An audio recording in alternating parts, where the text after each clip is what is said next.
video here is for a class I am taking about the major Europe revolutions. The class's main focus is on the French 1848, Russian 1968, and USSR revolutions. In each event, there were in fact many revolutionaries. The class being taken focuses on what the revolutionaries' goals were, what life was like, what they stood for, and how they impacted the revolution they were involved in. I am not going to go into all the different revolutionaries, but it would take too much time. If you want to know that, then take the class.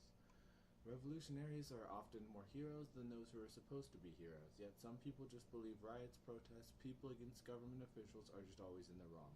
As an American, I am taught the importance of the first American Revolution and how great it was. However, in America, we forget that those who were great during that revolution were revolutionaries, often even criminals of the state. Back then, it was against Britain, but over the course of time, revolutionaries focused even America itself. As many people today feel, America is a system that should be changed. Ultimately, revolutionaries are the ones who need to stand up for change for it to start occurring, which even applies to industrial revolutions. People who speak up for what they believe in is not a different concept in Europe's revolutionaries or in America's revolutionaries. That basic idea is how people become free. Europe is modeled after America, but America's system is also still improving. I feel Americans forget this. I feel the revolutions that I have now studied help bring inspiration to people who know about them. I wrote one article recently about how there is already a new revolution occurring in America. I have spoke to friends as well about what they think about it. To be short, many don't like the idea. When most historical revolutions occur, I would say most still don't like the idea. Perhaps they just don't want to get involved with something dangerous. I feel the Russian Revolution is a great example of this.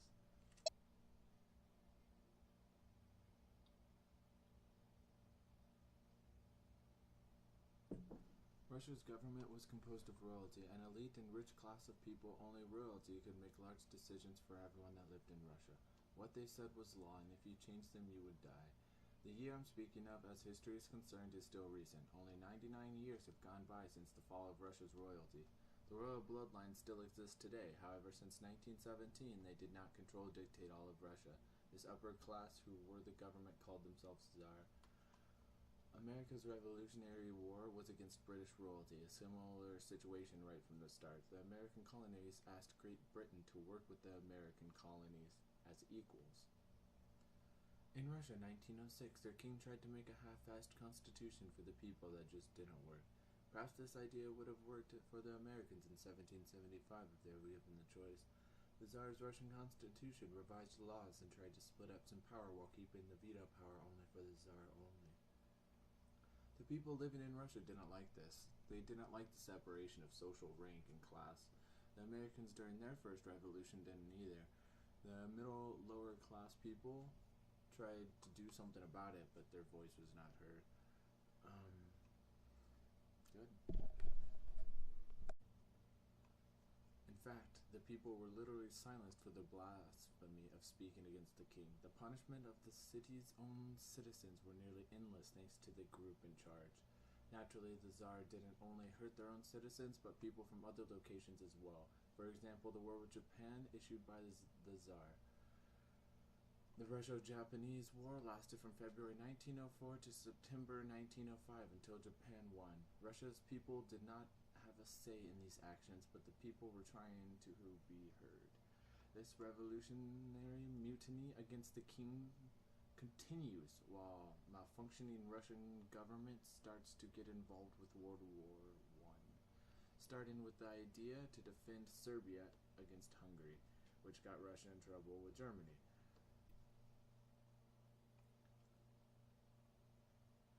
These wars had terrible effects on the people of Russia.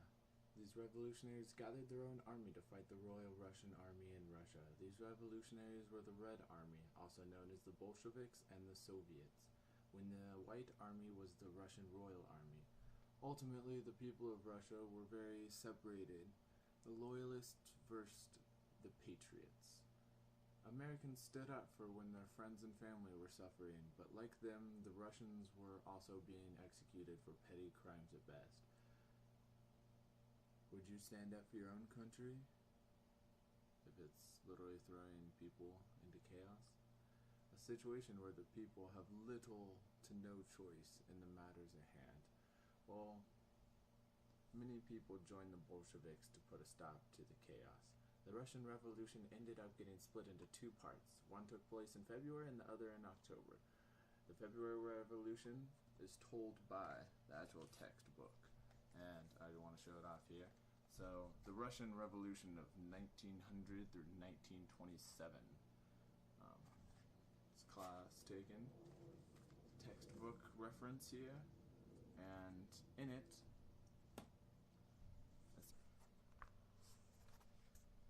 so right here, February 17th, all loyalty to the emperor had vanished. In addition, the workers had rebelled, and the soldiers had refused to fire on them. That last part is an extremely important action that really made the February Revolution successful. The army knew that the Tsar's actions were unjust and could not continue any longer. All the people, both female and males, risked everything. A job for the army was the least of the people's worries. However, the fight wasn't over. So going back to the book, only 2 pages over, page 54,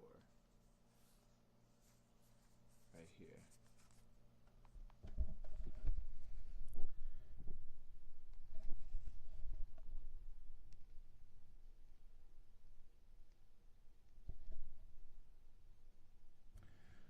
The workers with their street demonstrations and fighting had brought down Nicholas the Bloody, and yet stood aside as bourgeoisie cabinet members assumed power. Page 54. When October of 1917, the Russian Revolution continues. Lenin led the Bolsheviks to assassinate the new government, which was being decided by a prince. The prince form of government lasted a little more than half a year before the prince was killed. I would say it would be Lenin's greatest accomplishment. The idea was to give power to the local Bolsheviks and Soviets. However, that doesn't exactly work out later on like it did for America. When the Tsar monarchy was taken over by the revolutionaries, people who have never made laws did so. By getting out of World War I and removing their kings, the people's lives did in fact improve to some degree.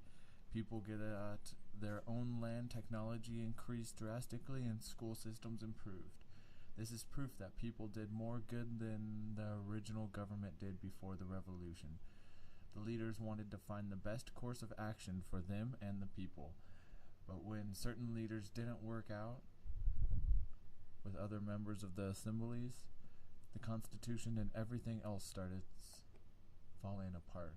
From my studies into the government system that Europe's people and revolutionaries really wanted, a system that operated when those involved in it believed it didn't work, that there's always room for improvement. So back to the same page of 54. Right underneath the last quote states that some Bolsheviks wanted to set up at least temporary socialist government that they had intended since 1905. And then a little underneath. However, workers recognized weakness and believed the need for political unity among the various social classes. But classes aside, I feel like the unity, the people's unity, was the ultimate goal. This shows that Russian people also wanted the government to keep on improving.